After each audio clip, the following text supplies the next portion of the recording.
Hey, you alright? Welcome to another video. If you haven't been here before, my name is Georgia Jo and this is my channel where I talk all things books. So today I'm going to be carrying on series that I'm currently in the middle of. I feel like I'm in the middle of a lot of series, but I'm also trying to get my TBR down. So this is just going to be series that I've already got the second or third or whatever book on my TBR. The books on my sort of TBR that I could read right now in this video. The first one, we have got The Winners by Frederick Bachman. This is the third book in the Beartown trilogy, so I'm really looking forward to reading this one. I probably will get this one read in this video because I am really looking forward to reading it. Then we've got Tea You at the Altar by Rebecca Thorne, which is the third one in Can't Spell Treason Without Tea world. And I think this one actually follows the two characters in Can't Spell Treason Without Tea. I think it's following them getting married from a quick scan of the back, so that'll be quite interesting to read. Actually, I didn't realise it was that. I thought it was new characters, so I'm looking forward to reading this one also. And then we've got Sunbringer by Hannah Kaner, which is the second one in the God Killer. I don't know if the series is called God Killer, but the first book is called God Killer. Oh, the Fallen Gods trilogy, book 2 in the Fallen Gods trilogy. I'm not massively jumping at reading this book, but I do want to read it so I can decide if I want to read the third one or if I want to unhaul both books, because I think I said this in my autumn TBR video, but this one is, I think if I didn't own this copy already, I probably wouldn't carry on this series, but because I already own it, I'm gonna give it a go and try and read it. So yeah, I have read half of it once, but I couldn't tell you anything that happened in this. I know how God Killer ends, I can remember that, but I can't remember anything in this book. So I'm just going to start it again from the beginning and read this one. I'm not sure which one we're going to start with. Maybe The Winners, maybe Sunbringer, and kind of get it out of the way. I don't know. But I will say in this video that if you have not read like the first ones in these series, I may end up saying things that spoil them. I'm not going to say spoilers for the actual book that I'm reading, but things that I say might spoil things that have happened in the first one, if that makes sense. I'll try my best not to, but just a warning that, you know, I might say a character's name that you don't know if they're going to die or not in the first one, so it might be a spoiler, you know, things like that.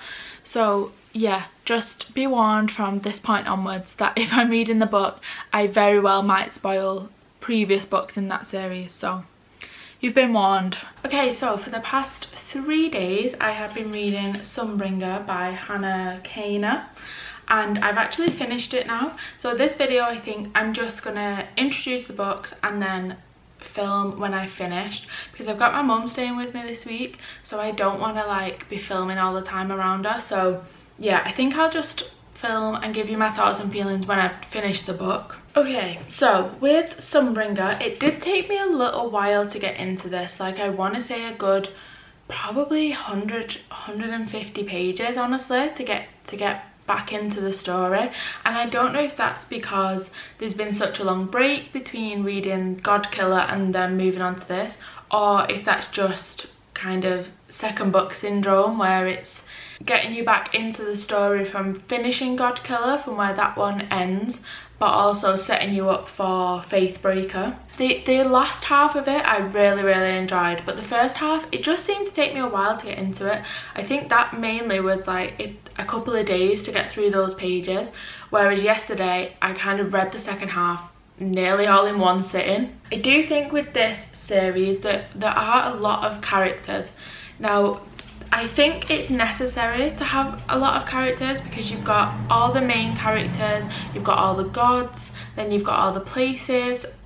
So I do think they are necessary to the story, but there are a lot to remember. There are moments where I'm thinking, I'm not sure who that person is, and just hoping that it's kind of using context clues to figure out who it was. Again, I don't know if that's because of the time frame between reading God Killer and this, or if there are just actually a lot of characters and a lot of things you've got to remember. I do really love in this series the sort of different representations that they have. They're done in like a really subtle way where the diversity is just the norm. Like, it's not like making a big deal of the fact one of our main characters has got a prosthetic leg, or one of the characters is deaf, or one's in a wheelchair, or even the fact that It's a very queer world, and that's just how it is. It's just very normal.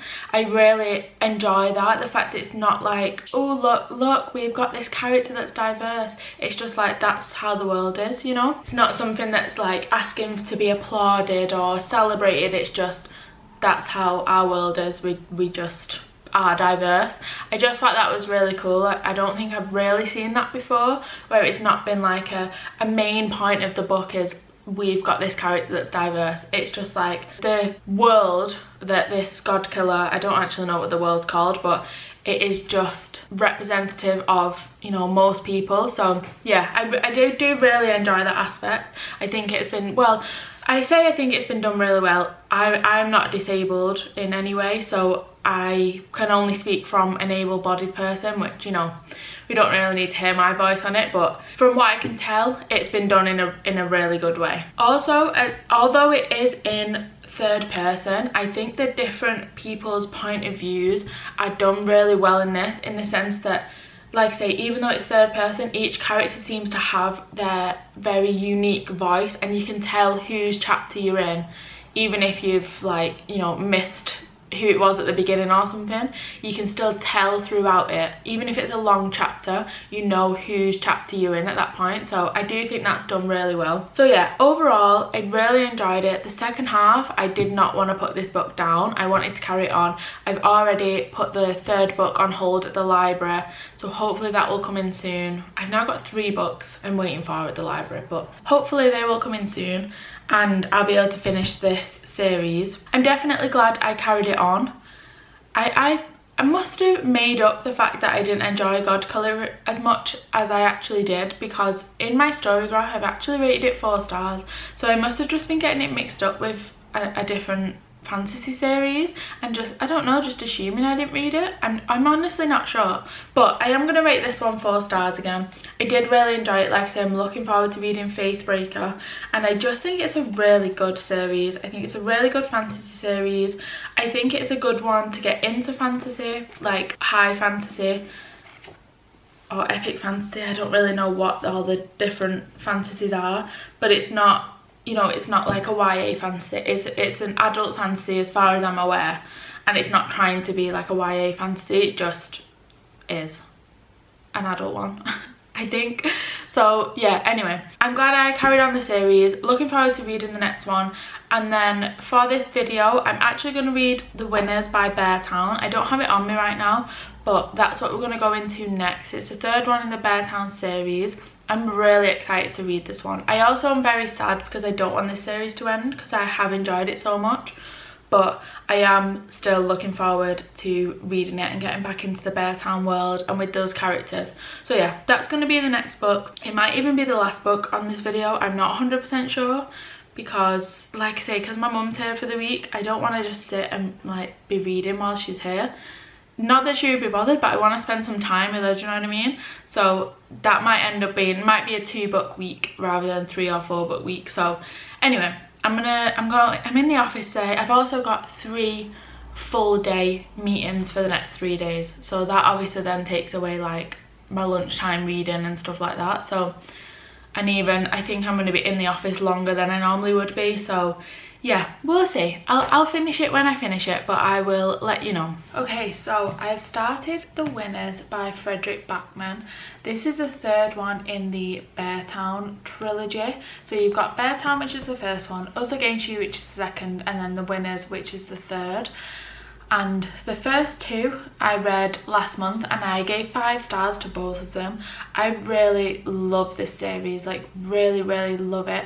I feel like the way Fredrik Backman can encompass the human emotions, or the different emotions that we all go through, how he's able to write that and get it so spot on, and also writing from so many different people's point of views. Like it's in 3rd person, but you're getting all different characters' point of views, and the way you can write that, I just think I think I said this when I read the other 2 in different vlogs, but I feel like the amount of empathy it takes for a person to have to be able to completely put themselves in someone else's shoes and be able to write as though they are that character. Like, there's so many different characters in this book, you know.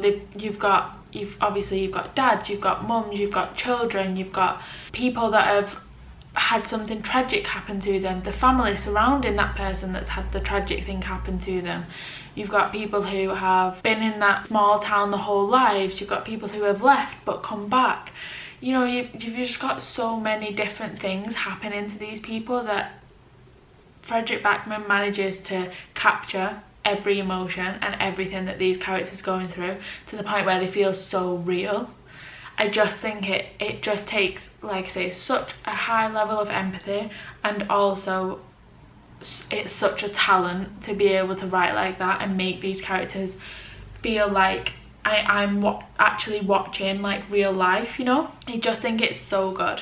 With this book specifically, the winners, obviously it's hard to talk about because it's the things happening in it, the sort of where the story is going is due to things that happened in the first book and then the second book, so I can't go into too much detail about it. But I think with these, there's not necessarily loads of plot. Like, you feel when you're reading it there's not much actually happening, but I still can't put it down, you know. I just feel so attached, like I just want to find out. I also think there's so much, like, what's it called, foreshadowing, where you know something's gonna happen. It was the same with the first two books. I think one of them starts where you know someone's murdering someone at the beginning, like it says a gun is being held to someone's head and the gun gets fired or something like that at the beginning, so you know it's building up to this happening. And I think that's why it keeps me so gripped, because I know that something's happening, it's been mentioned, but I don't know which character it's happening to. I feel like there's almost a sense of like dread throughout reading it, because you're just kind of hoping it's not one of your favourite characters, or wanting to almost rush it to find out what's happened, but also take my time because I don't want it to end, if that makes sense. I don't know if I'm making any sense at all, but yeah, I just really love these. Basically, if you've not read Beartown or Us Against You, Beartown is basically a small town in the middle of a forest. It's kind of a little bit forgotten about. You only really are going there if you live there, but the main thing that brings the whole town together is ice hockey. With the school, they have like all the different years have all got an ice hockey team, and that's what brings the whole community together. They care about it so much, it means everything. It could also bring in loads of business to the company, and not to the company, to the town.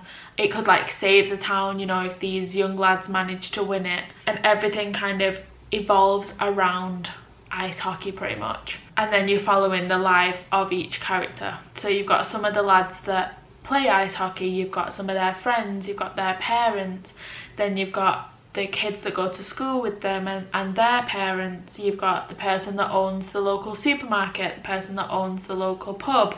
You've just got all these different people. So yeah, at the sort of the part that I've read, something really like awful happens. Something really tragic happens to one of the characters that I feel like I kind of saw coming, but also feel like it hit me like a truck.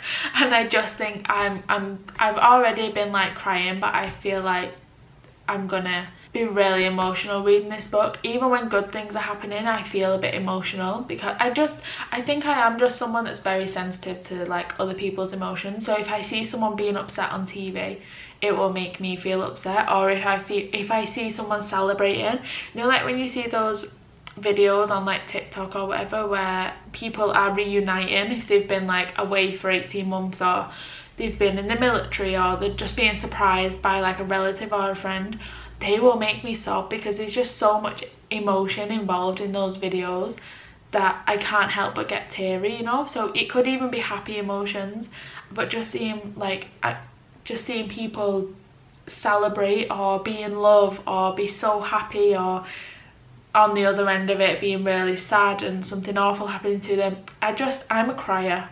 Things make me cry, or at least make me feel emotional.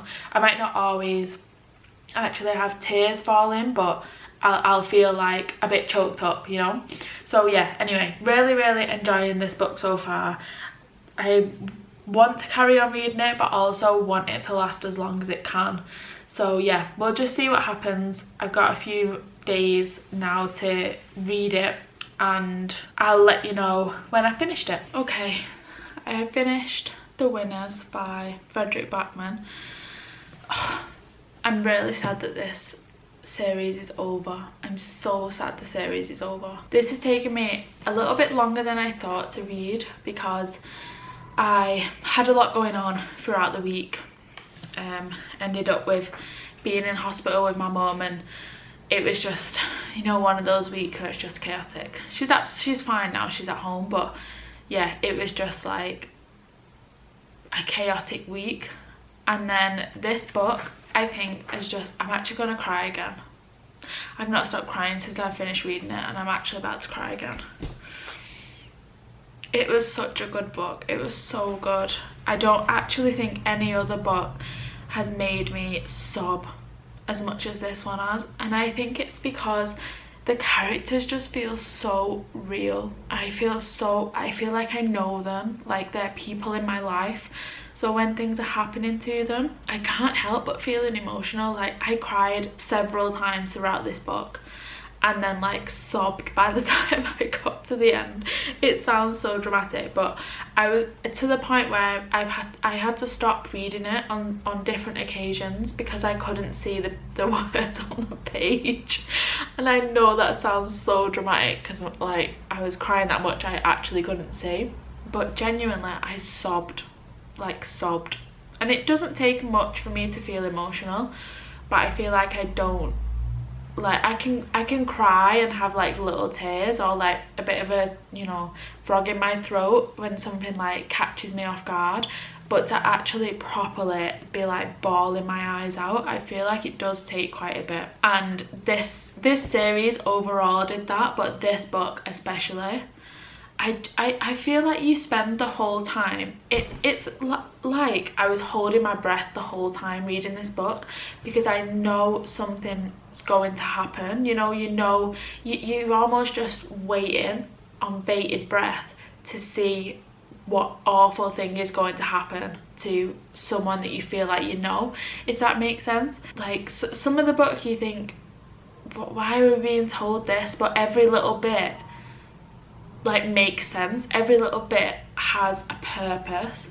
I feel like there's no part in the book where I think that could have been excluded, you know, or we didn't need those few chapters or whatever, even though it's a 400-page book or whatever it was. It might have even been more than that. 670-page book. Even though it's such a big book, I don't think any of it can be taken away because it would take away from the story, in my opinion. Like, everything had a purpose, and I think that's like such a talent from Frederick Backman, considering it is nearly 700 pages, to feel like none of it is wasted. It was, honestly, the whole series has been amazing, but this last book especially, I can't not give it 5 stars. I gave the other 2 5 stars as well. Honestly, one of my favourite series I've ever read, hands down. I actually feel like it's gonna really stick with me. I feel like I'm gonna keep crying, especially for the rest of the day. I only finished it, like I finished it today, but even still I feel like I can't stop thinking about it, thinking about the characters, thinking about what would I have done in those situations, what would I hope someone would have done for me in those situations. I really loved it. Genuinely, I recommend the series so much. And now I feel like I can't read anything for the rest of the day because I feel hungover. That's how I feel. I feel drained, so emotionally exhausted that I need a break from reading. So I don't know what I'm going to read next, but yeah, I just genuinely pick this series up, especially if you enjoy character driven books like I do, where the characters just feel like, I know I've said it a few times, but they just feel so real. They feel like they are people that I know. So I'm even getting emotional, not even just when sad things are happening. I feel myself getting emotional when good things are happening, you know, or things are happening like around love. People are falling in love, and I'm someone that I really love I love seeing other people in love and being happy. So that I was feeling emotional through that, and feeling a little bit teary, and it's just genuinely one of my favourite series. I really enjoyed it, and I'm so sad it's over. I'm definitely going to read more of Frederick Backman's writing to see if, you know, it was his writing or just these characters that I've just fell in love with. But yeah, so The Winners is finished. I am going to read another book in this video, because even though I've now been filming this over like 2 weeks just because of everything that's been going on, I am going to finish a third book as well. So yeah, like I say, I'm not going to read much or anything probably for the rest of the day. I might start a book when I get in bed later on my Kindle, but yeah, I'm going to have a break from reading and just gather myself. Okay, so it is the next day now, and I feel like I'm recovering now from the end of The Winners. I just really, so much of it has stuck with me. I actually can't stop thinking about it. But I have started another book. I started it last night, and I'm actually already over halfway through it, and it is Jackass in Class by Amy Award. So this is a interconnected standalone series about American football players. The MMCs are all American football players, and they're all brothers, the Kingman brothers. They have all been brought up by a single dad. The mum passed away when they were younger, and there's, I think, 5 brothers and 1 sister. I think that's right. So yeah, so this is the 5th book now, I think, in the series. Or maybe there's 6 brothers then, because this is book 5. Maybe there's 6 brothers? I can't remember. Anyway, there's a lot of siblings. And yeah, they're all American football players, and all the female main characters are plus size girls, which is always so lovely to read about. I really enjoy reading about it. And yeah, this book is just a fluffy romance. The author actually writes a sort of thing at the beginning of her books where she says, "This is a book of fluff. We need fluff. It's the insulation from the harsh world around us. Don't let anyone make you feel ashamed for reading fluffy romances. It's important to me to have representation of marginalised communities in the media, and I do that by showing fat women getting happy ever afters without ever having to lose weight." And then she goes on to talk about representation, and there's sort of a few kind of trigger warnings in there and stuff.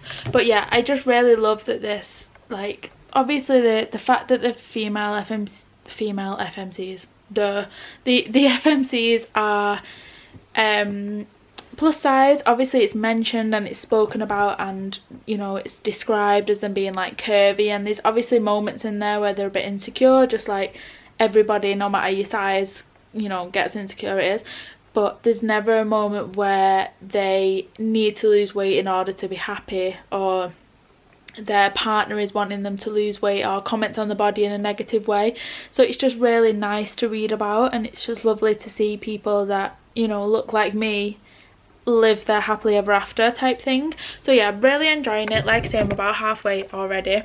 So this specific one is about Flynn, who is actually a twin brother. I'm assuming the next one's going to be about Griff, his twin brother. But yeah, so he is in his last year of college, I think, and he's getting drafted to the NFL. Is that the American football one? Yeah, I think so, the NFL.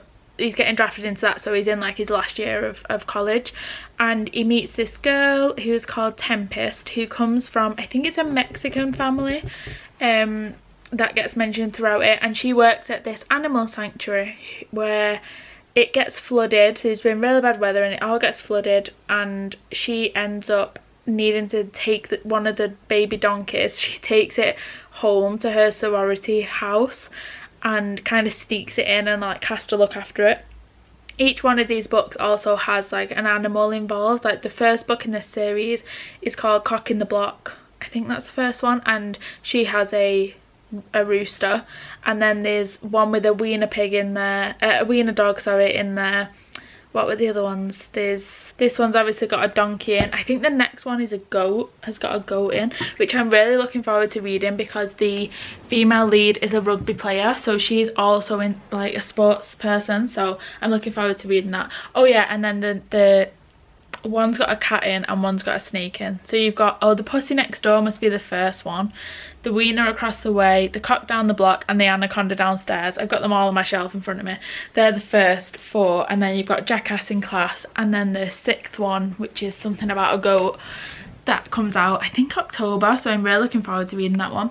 But yeah, so you've got them both in college, and she is a English major, and she's actually writes romance novels, but nobody knows. She's like a really famous romance writer, but nobody knows it's her. She doesn't want anyone to know because her family will look down on it, and she doesn't want the judgment. It's just something she really enjoys doing. Like her mum wants her to go on and, you know, be, I can't remember what it is, but like one of her sisters wants to be a lawyer, and you know, they've all got very like academic jobs.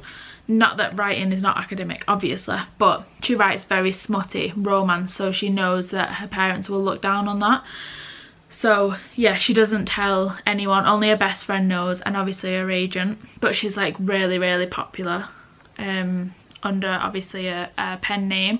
So yeah, it's following their 2 romances. You've got the donkey, which makes really funny parts. My only issue so far with it is that he calls her my queen, and it like makes me cringe every time. I don't know why, I'm just not a fan of that like pet name, my queen. It just feels a bit too cheesy, and I like a bit of cheesy, you know, don't get me wrong, I love a good fluffy romance, but yeah, I'm just not a fan of that like pet name. But it's fine, I'm easily looking past it, you know, it's not like ruining the book for me, but it's just a good time. The whole book's just a good time. It's been really lovely to read, especially from the sort of emotional like roller coaster that The Winners was.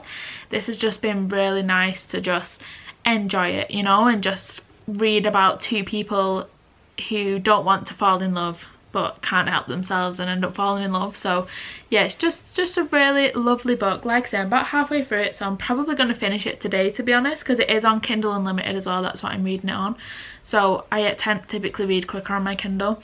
So yeah, probably get it finished today, and I'll let you know when I've got my final thoughts. Okay, so I finished Jackass in Class, and I just love this series. I have so much love for it. I just think they're such a good time, and they properly bring like a proper smile to my face when I'm reading it. There's so many cute moments that are all very giggly, and I just love reading about love. I just think it's such a good like pick me up to read about, just reading about people being happy. And when you add into that it's about a bigger woman being happy, it just brings me such joy that's really difficult to explain.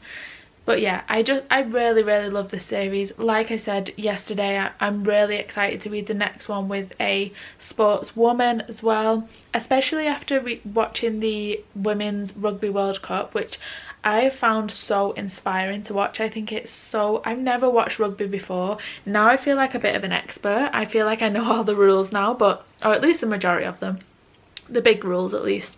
But yeah, I just think it's been really inspiring to see people that, you know, obviously they're such athletic, fit women, but they also look like me. They're also bigger women, a lot of them, and it's just so amazing to see them all like working together and the camaraderie between them. And it's just been, I think, a really amazing tournament to watch, something that I've never experienced before. I've never watched rugby in general before.